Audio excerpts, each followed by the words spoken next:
Vengo a decirte, China dorada, la voz antigua del Boraicú.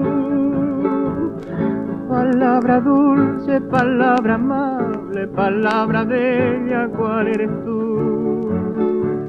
Tú eres mi cielo y eres mi estrella, que siempre alumbra ser joven. Y es el néctar de tu cariño, flor aromada, niño azote.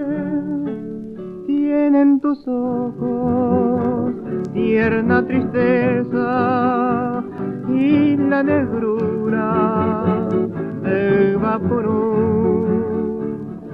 El centelleo de dos puñales y languideces del carú.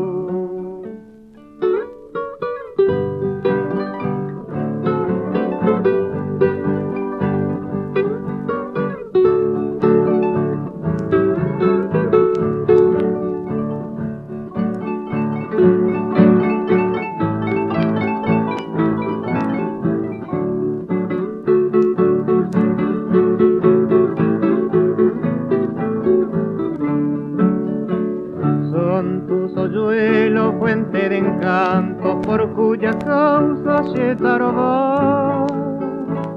Son dos capullos de pasionaria, la flor silvestre en Burucuyá. Son tus palabras, trino y arpegios, tienen cadencias del purajey.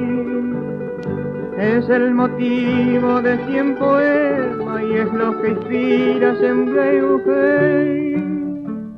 En esta tierra nada hay tan bello como tu cuerpo, sé tu pasión. Y no te iguala en su hermosura ni los fulgores del Guarazú.